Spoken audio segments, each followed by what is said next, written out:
नमस्कार। गेंडम गुरुकुलम में आप सभी का स्वागत है। और अभी करीब 2 महीना से ज़्यादा हो गया जिसमें हम गेंडम के मंत्र का विधि विधान से व्हाट्सएप के माध्यम से ट्रेनिंग प्रदान कर रहे हैं। वो भी पूरा फ्री में है, कोई एक्स्ट्रा चार्ज कुछ भी नहीं है। बस ये है कि जो गुरु शिष्य परंपरा में जैसे मतलब सीखने के बाद आप अपनी मर्जी से गुरु दक्षिणा दे सकते हो, जिसमें आपकी ऊर्जा की जो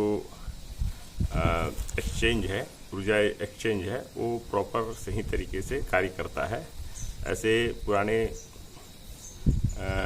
मतलब शास्त्रों में लिखा है कि गुरु दक्षिणा का जो महत्व है वो बस उसी पर्पस से आप जैसे देना चाहते हो उस तरीके से दे सकते हो। उसमें कोई ज़्यादा मतलब चार्ज वाली कोई बात नहीं है। ये है कि आप हमसे मात्र ट्रेनिंग फ्री में ले रहे हो, इसका मतलब ये नहीं है कि 3 दिन में हम सिखा देंगे और 3 दिन में ही आपका कोर्स कंप्लीट हो जाएगा और चौथे दिन के बाद आपके पास सारी पावर आ जाएगी। ऐसे अगर आप सोचते हो तो ऐसे कोई भी गुरु आपको दे नहीं सकता। बड़े बड़े वादे करके देने वाले बोलते होंगे, तो आप अगर समझे तो समझ सकते हो कि इतना जल्दी किसी को भी कोई एनर्जी मतलब मिल नहीं सकती। कारण क्या है कि हमारे जो प्राण ऊर्जा है, हमारे जो प्राण ऊर्जा की मतलब मेडिटेशन की जो प्रणाली है, वो जब तक हम प्रॉपर तरीके से उसको नहीं कर पाते हैं तब तक ये प्राण ऊर्जा मतलब हमको जैसे गेंडम ऊर्जा में प्राप्त होती है उसे हमको नहीं मिल पाती है। तो उसके पीछे हमको थोड़ी सी साधना तो हमें करनी हो ज़रूरी है।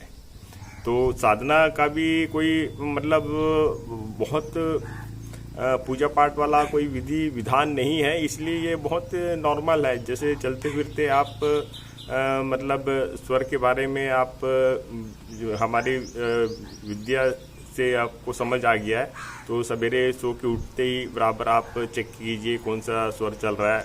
उसके बाद घर से निकलते समय आप चेक कीजिए कौन सा स्वर चल रहा है।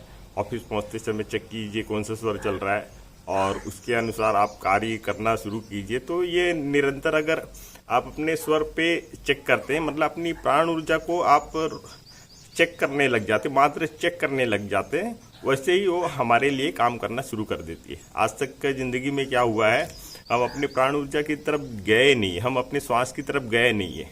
जब हम अपने श्वास की तरफ लौट के आते हैं, मतलब देखना शुरू करते हैं कि हमारी श्वास कैसे चल रही है और किस दिशा में चल रही है, सूर्य स्वर चल रहा है या चंद्र स्वर चल रहा है, और उसको हम महसूस करने लगते हैं और उसको बार बार वॉच करने लगते हैं, तब उसे भी समझ आने लग जाता है कि कोई हमें देख रहा है। तो मतलब एक प्रकार से हमारी एक प्रैक्टिस, मेंटल प्रैक्टिस समय से हमेशा होते रहना चाहिए कि प्राण ऊर्जा किस दिशा पे चल रही है। हमारी जो मन का जो मन यानी मस्तक जो है वो प्राण ऊर्जा के साथ कनेक्ट हो जाना चाहिए। मतलब कि हमारा ध्यान जैसे ही गए कि अभी कौन सा स्वर चल रहा है, तो तुरंत चेक कर दिए। अभी जैसे मेरे दोनों स्वर चल रहा है, सुषुम्ना नाड़ी चल रही है, तो ये है कि चलो मैं आध्यात्मिक बात कर रहा हूँ तो दोनों नाड़ी चालू हो गई है। तो ऐसे मतलब आप किसी से बात कर रहे हो, ज्ञानवर्धक बात कर रहे हैं, तो तुरंत चेक करके देखिए कि आपका चंद्र स्वर चल रहा है क्या। यानी चंद्र स्वर चल रहा है मतलब आप सही दिशा में आप बात कर पाओगे, मतलब सही डिसीजन ले पाओगे। और अगर मतलब हैवी काम है, बड़ा काम है, मतलब पसीना छूट जाएगा, ऐसे समय में आप करते करते में चेक कर लीजिए कि आपका सूर्य स्वर चल रहा है क्या। सूर्य स्वर चल रहा है बोलने से आपको लगेगा कि आप सही दिशा में काम कर रहे हैं, मतलब कि आपको एनर्जी मिल जाएगी, जो एनर्जी चाहिए रहता है। सूर्य की जब एनर्जी हमको मिलती है तो हम मेहनत वाला काम कस के कर सकते हैं, और ज्ञान वाला काम जब हम कर रहे हैं तो चंद्र स्वर चलनी चाहिए। तो ये हम बराबर चेक करते जाइए, मतलब हम जब भी जो भी काम कर रहे हैं उसके अनुसार आप अपने प्राण ऊर्जा को चेक करते जाइए। अब इससे क्या होगा कि आपका प्राण ऊर्जा मूलाधार चक्र में पहुंचना शुरू हो जाएगा। बहुत गरीब बात बता रहा हूँ, आपका प्राण ऊर्जा मूलाधार चक्र में पहुंचना शुरू हो जाएगा। आप अगर रोज अपने प्राण ऊर्जा पे मतलब वॉच करेंगे, चेक करेंगे, काम के दौरान चेक करेंगे, देखते रहेंगे, तो आपकी प्राण ऊर्जा मूलाधार चक्र पे पहुंचना शुरू हो जाएगा। यानी एक पौधे को जल मिला तो हरा भरा रहता है, पौधे को जल मिलना बंद हो गया तो धीरे धीरे मुरझाने लग जाता है। तो ऐसे ही हमारी प्राण ऊर्जा है, जैसे ही उसे हम वॉच करने लगेंगे तो प्राण ऊर्जा मूलाधार चक्र को टच करने शुरू हो जाएगी और यहाँ से हमको जो ऊर्जा मिलती है, जो ऊर्जा बनने लगती है। बहुत बार हमसे सवाल किए जाते हैं, सर हमको कुंडलिनी जागृत करना है, करके दे दीजिए।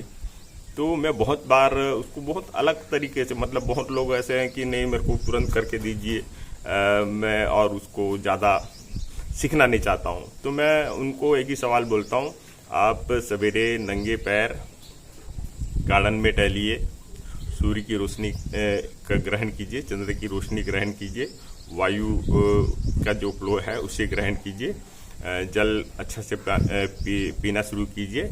ठीक है, तो मतलब हम 5 तत्व के टच में आना शुरू हो गए, वहाँ से मूलाधार चक्र शुरू होने लग जाता है। तो इसमें ये तो एकदम सिंपल सी बात है, जो आप देखोगे मतलब आज के समय में जो ग्रामीण क्षेत्र में जो लोग रहते हैं कम पढ़े लिखे हैं, ठीक है, लेकिन उनका मूलाधार चक्र इतना स्ट्रांग है कि आज बहुत तरक्की करते जा रहे हैं।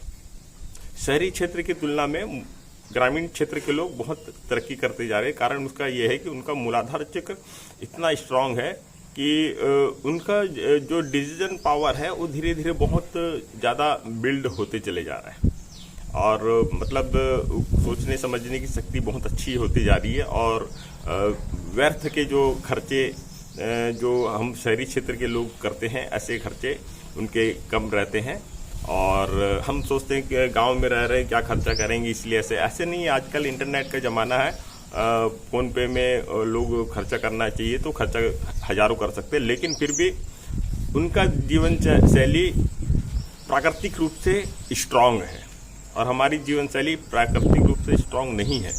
तो हमको अपना मतलब शहरी लोग के लिए यही है कि हम अपना कैसे अपनी जीवन शैली को स्ट्रांग बनाएं। बहुत सारे कर्जे हो गए, अच्छा पेमेंट है, सरकारी पेमेंट है, अच्छा नौकरी, अच्छा जगह जॉब है, उसके बावजूद भी बीमारी है, बहुत सारे कर्जे हो गए और परिवार में संबंध खराब हो रहा है, शादी हो रहा है तो शादी टूट रहा है, मानसिक तनाव है।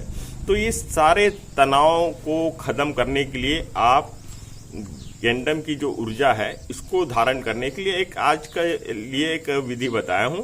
प्राण ऊर्जा को आप लोग वॉच करना शुरू कीजिए। जैसे ही आप प्राण ऊर्जा को लेके वॉच करना शुरू करेंगे और हमारे जो मंत्र है उसका उपयोग करेंगे तो बहुत ही जल्दी आपको मतलब सारी सिद्धि आना शुरू हो जाएगी।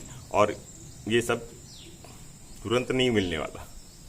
आप लगातार हमसे जुड़िए, लगातार हमसे बात कीजिए, लगातार हमसे क्वेश्चन कीजिए और लगातार हमारे व्हाट्सएप ग्रुप में जुड़े रहिए, जिसमें हम बहुत सारे मतलब जानकारी आपको देते रहते हैं। तो उस सारी जानकारी को लेते जाइए। गुरु शिष्य की जो परंपरा है उसको निरंतर निभाते रहना है। आज के समय गुरु शिष्य की परंपरा मतलब बहुत हद तक टूट गई है।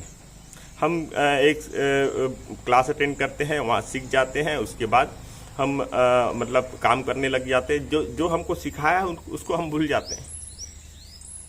तो ये नहीं करना है। उसके मतलब हम सीखे हैं तो उसके संपर्क में और जितना हो सके ग्रहण करते जाइए।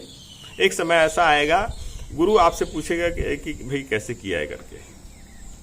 मतलब ये नौबत आनी चाहिए, गुरु आपसे पूछेगा कि कैसे किया है, तू इतना अच्छा से तरक्की कैसे कर लिया है और मेरे को भी करके दे करके।